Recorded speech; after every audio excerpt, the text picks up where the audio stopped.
Hello friends, তোমরা কেমন আছো? আশা করি তোমরা সবাই ভালো আছো। প্রতাপ একাডেমি কোচিং পরিবারে তোমাদেরকে স্বাগত। আমি প্রতাপ স্যার। আজকে আমি নিয়ে চলে এসেছি উচ্চ মাধ্যমিক পরীক্ষার্থীদের জন্য রাষ্ট্রবিজ্ঞানের একটি গুরুত্বপূর্ণ 8 মার্কসের কোশ্চেন উইথ অ্যান্সার। কোশ্চেনটি আলোচনা করবে তোমাদেরকে বলবো, চ্যানেলে নতুন হয়ে থাকলে চ্যানেলটি সাবস্ক্রাইব করে রাখো, পাশে থাকা বেল আইকনে প্রেস করে অল নোটিফিকেশন কিন্তু অন করে দেবে। যখনই আমি নতুন কোনো ভিডিও আপলোড করবো সবার আগে তোমাদের কাছে পৌঁছে যাবে। চলো বেশি দেরি করবো না, কোশ্চেন উইথ অ্যান্সারটি আমরা দেখে নেব।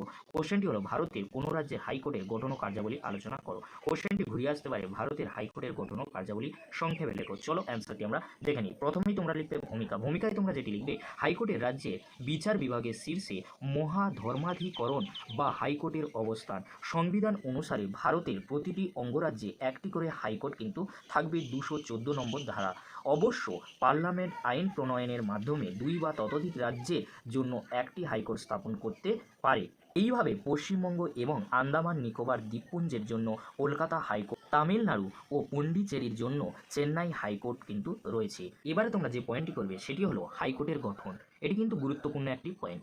রাজ্যের হাইকোর্টগুলি কতজন বিচারপতি নিয়ে গঠিত হবে সে বিষয়ে সংবিধানে সুস্পষ্টভাবে কিছু বলা হয়নি। সংবিধানে কেবল এক কথায় বলা হয়েছে যে একজন প্রধান বিচারপতি এবং অন্যান্য কয়েকজন বিচারপতিকে নিয়ে হাইকোর্ট গঠিত হবে। তাই বিভিন্ন হাইকোর্টের বিচারপতিদের সংখ্যার ভিন্নতা পরিলক্ষিত হয়। রাষ্ট্রপতি অন্যান্য বিচারপতির সংখ্যা নিরূপণ করেন। তাছাড়া প্রয়োজন মনে করলে রাষ্ট্রপতি অনধিক 2 বছরের জন্য অতিরিক্ত বিচারপতি বা অস্থায়ী বিচারপতি নিয়োগ করতে পারেন। এবারে তোমরা যে পয়েন্ট করবে, হাইকোর্টের বিচারপতিদের যোগ্যতা। এখানে তোমরা যেটি লিখবে, হাইকোর্টের বিচারপতি পদে নিযুক্ত হবার জন্য যেসব যোগ্যতার প্রয়োজন সেগুলি হলো, বিচারপতিকে অবশ্যই ভারতীয় নাগরিক হতে হবে এবং তাকে ভারতীয় ভূখণ্ডে অবস্থিত যে কোনো বিচার বিভাগীয় পদে কমপক্ষে 10 বছর আসীন থাকতে হবে, অথবা অন্তত 10 বছর কোনো হাইকোর্ট কিংবা 2 বা ততোধিক এই ধরনের আদালতে একাধিক ক্রমে অ্যাডভোকেট হিসেবে কাজ করতে হবে। এবারে তোমরা যে পয়েন্টটি করবে, হাইকোর্টের বিচারপতিদের নিয়োগ কিভাবে নিয়োগ করা হয়ে থাকে। হাইকোর্টের বিচারপতিগণ রাষ্ট্রপতি কর্তৃক নিযুক্ত হন। সুপ্রিম কোর্টের প্রধান বিচারপতি এবং সংশ্লিষ্ট রাজ্যের রাজ্যপালের সঙ্গে পরামর্শক্রমে রাষ্ট্রপতি হাইকোর্টের প্রধান বিচারপতিকে নিয়োগ করেন। অন্য বিচারপতিদের নিয়োগের সময় রাষ্ট্রপতি ভারতে প্রধান বিচারপতি এবং রাজ্যপাল ছাড়াও সংশ্লিষ্ট রাজ্যের হাইকোর্টের প্রধান বিচারপতির সঙ্গে পরামর্শ করতে পারেন। তত্ত্বগতভাবে রাষ্ট্রপতি হাইকোর্টের প্রধান বিচারপতি সহ অন্য বিচারপতিদের নিয়োগ করলেও কার্যক্ষেত্রে ওই সব নিয়োগের ব্যাপারে প্রধানমন্ত্রী সর্বাপেক্ষা গুরুত্বপূর্ণ ভূমিকা পালন করে থাকেন। পরবর্তী যে পয়েন্টটি করবে, হাইকোর্টের কার্যকালের মেয়াদ ও অপসারণ। 62 বছর বয়স পর্যন্ত হাইকোর্টের বিচারপতিগণ স্বপদে অধিষ্ঠিত থাকতে পারেন। তবে কোনো বিচারপতির মৃত্যু হলে অথবা তিনি স্বেচ্ছায় পদত্যাগ করলে বা রাষ্ট্রপতি তাকে সুপ্রিম কোর্টের বিচারপতি হিসেবে নিয়োগ করলে বা অন্য কোনো রাজ্যের হাইকোর্টে স্থানান্তর করলে কিংবা তাকে অপসারণ করা হলে কার্যকাল পরিসমাপ্তির পূর্বেই বিচারপতির আসন শূন্য হতে পারে। পরবর্তী তোমরা যে পয়েন্টটি করবে, হাইকোর্টের ক্ষমতা ও কার্যাবলী। ভারতীয় সংবিধানে সুপ্রিম কোর্টের ক্ষমতা ও কার্যাবলী যেরূপ সুস্পষ্টভাবে বর্ণিত হয়েছে, হাইকোর্টের ক্ষেত্রে কিন্তু সেইরূপ করা হয়নি।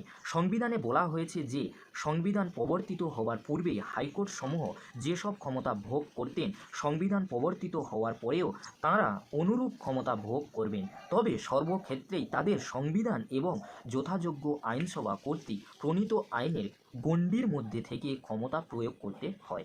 হাইকোর্টের ও কার্যাবলীকে নিম্নলিখিত 7টি ভাগে ভাগ করে আলোচনা করা যেতে পারে। 1 নম্বর, মূল এলাকাভুক্ত ক্ষমতা। 2, আপিল এলাকাভুক্ত ক্ষমতা। নির্দেশ, আদেশ বা লেখ জারির ক্ষমতা। আইনের বৈধতা বিচারের ক্ষমতা। তত্ত্বাবধান সংক্রান্ত ক্ষমতা। মামলা অধিগ্রহণের ক্ষমতা। নিয়ন্ত্রণ সংক্রান্ত ক্ষমতা। ফার্স্ট পয়েন্ট যেটি তোমরা করবে, মূল এলাকাভুক্ত ক্ষমতা। এখানে তোমরা যেটি লিখবে, রাজস্ব সংক্রান্ত সব বিষয়ই হাইকোর্টের মূল এলাকাভুক্ত ক্ষমতার অন্তর্গত। তাছাড়া অনেক ক্ষেত্রে দেয়ানি ও ফৌজদারি মামলাকেও মূল এলাকার অন্তর্ভুক্ত বলে মনে করা হয়। তবে কেবল কলকাতা, মুম্বাই ও চেন্নাইয়ের হাইকোর্ট দেয়ানি ও ফৌজদারি মামলার প্রথম বিচার করতে পারেন। কিন্তু 1973 সালে ফৌজদারি দণ্ডবিধি পরিবর্তিত হওয়ার ফলে হাইকোর্টের ফৌজদারি মামলা সংক্রান্ত মূল এলাকাভুক্ত ক্ষমতার বিলোপ সাধন করা হয়েছে। বর্তমানে কলকাতা, মুম্বাই ও চেন্নাই শহরে ফৌজদারি মামলার বিচার নগর দায়রা আদালতে সম্পাদিত হয়। পরবর্তী তোমরা যে পয়েন্টটি করবে, 2 নম্বর পয়েন্ট, আপিল এলাকাভুক্ত ক্ষমতা। হাইকোর্ট রাজ্যে সর্বোচ্চ আপিল আদালত। দেয়ানি ও ফৌজদারি মামলার ক্ষেত্রে হাইকোর্টের আপিল করা যায়। দিয়ানি মামলার ক্ষেত্রে জেলা জজ এবং অধ্যস্তন জেলা জজের প্রদত্ত রায়ের বিরুদ্ধে হাইকোর্টে আপিল করা যায়। আবার কেবল আইন ও পদ্ধতিগত প্রশ্নে কোনো অধ্যস্তন আদালতে রায়ের বিরুদ্ধে আপিল মামলায় কোনো ঊর্ধ্বতন আদালত যে রায় দেন তার বিরুদ্ধেও হাইকোর্টে আপিল করা যেতে পারে। তাছাড়া হাইকোর্টের কোনো বিচারকের একক সিদ্ধান্তের বিরুদ্ধেও হাইকোর্টে আপিল করা যায়। ফৌজদারি মামলার ক্ষেত্রে দায়রা জজ এবং অতিরিক্ত দায়রা জজ কোনো ব্যক্তিকে 7 বছরের অধিক কারাদণ্ডে দণ্ডিত করলে কিংবা কয়েকটি সুনির্দিষ্ট মামলার ক্ষেত্রে সহকারী দায়রা জজ, মেট্রোপলিটন ম্যাজিস্ট্রেট কিংবা অন্যান্য বিচার বিভাগীয় ম্যাজিস্ট্রেটের রায়ের বিরুদ্ধে হাইকোর্টে আপিল করা যায়। পরবর্তী যে পয়েন্টটি করবে 3 নম্বর পয়েন্ট, সেটি হলো নির্দেশ, আদেশ বা লেখ জারির ক্ষমতা। নিজ এলাকাভুক্ত ভৌগোলিক সীমানার মধ্যেই বসবাসকারী নাগরিকদের মৌলিক অধিকার সংরক্ষণের গুরু দায়িত্ব হাইকোর্টের হাতে অর্পণ করা হয়েছে।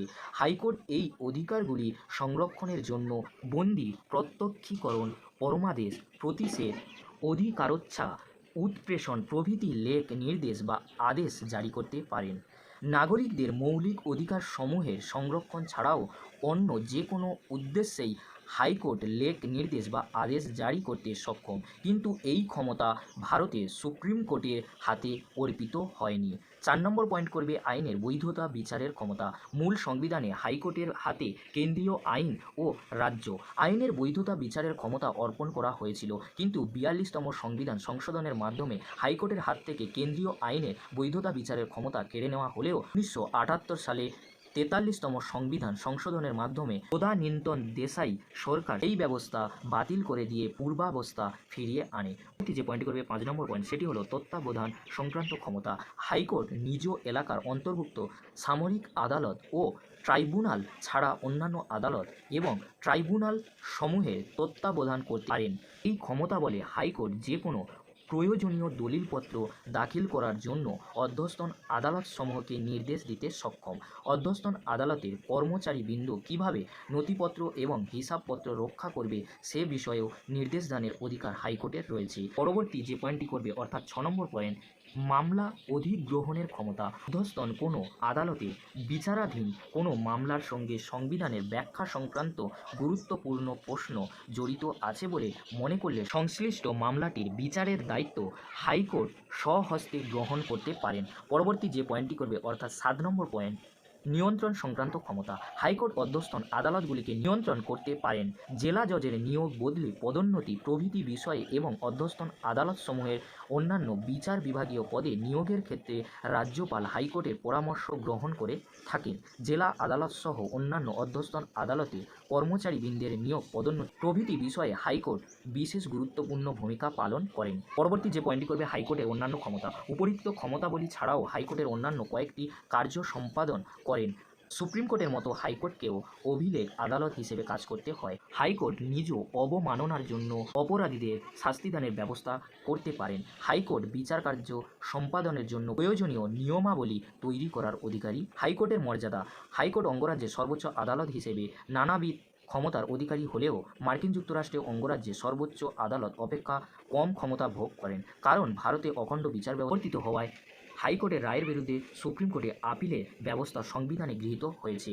হাইকোর্ট রাজ্যের সর্বোচ্চ আদালত হলেও তার ওপর কেন্দ্রে সর্বব্যাপী প্রাধান্য বিশেষভাবে লক্ষ্য করা যায়। উদাহরণ হিসেবে বিচারপতিদের নিয়োগ, বদলি ইত্যাদি ক্ষমতা রাষ্ট্রপতির হাতে প্রদান কিংবা হাইকোর্টের যে কোনো বিচারপতিকে অপসারণ করার প্রস্তাব পার্লামেন্ট গ্রহণ করলে রাষ্ট্রপতি কর্তৃক তাকে পদচ্যুত করার কথা উল্লেখ করা যেতে পারে। দেশে জরুরি অবস্থা ঘোষিত হলে রাষ্ট্রপতি আদেশ জারির মাধ্যমে 20 ও 21 নম্বর ধারায় প্রদত্ত মৌলিক অধিকারগুলি ছাড়া অন্য সব মৌলিক অধিকারসমূহ বলবৎ করার জন্য হাইকোর্টের কাছে আবেদন করার অধিকার বাতিল করে দিতে পারেন। সামরিক আদালত এবং ট্রাইব্যুনালের রায়ের বিরুদ্ধে হাইকোর্টে আপিল করা যায় না। এই সব দিক থেকে বিচার করে বলা যায় যে অঙ্গরাজ্য সমূহের হাইকোর্টগুলি তত্ত্বগতভাবে নানা প্রকার ক্ষমতার অধিকারী হলেও কার্যত তাদের সুপ্রিম কোর্টের অধীনে থেকে সহ আদালত হিসেবেই বিচার কার্য সম্পাদন করতে হয়। এই ছিল আজ আমাদের আলোচনা। ভিডিওটি ভালো লাগবে লাইক, কমেন্ট, শেয়ার ও সাবস্ক্রাইব করতে ভুলবেন না। এরকমই গুরুত্বপূর্ণ ভিডিওগুলি সবার আগে পাওয়ার জন্য প্রতাপ একাডেমি কোচিং চ্যানেলটি সাবস্ক্রাইব করে রাখো। পাশে থাকা বেল আইকনে প্রেস করে অল নোটিফিকেশন কিন্তু অন করে দেবে। যখনই আমি নতুন কোনো ভিডিও আপলোড করব সবার আগে তোমাদের কাছে পৌঁছে যাবে। আজকের এই পর্যন্ত। পরবর্তীতে তোমাদের জন্য খুব তাড়াতাড়ি ভিডিও নিয়ে চলে আসবে। ভিডিওটি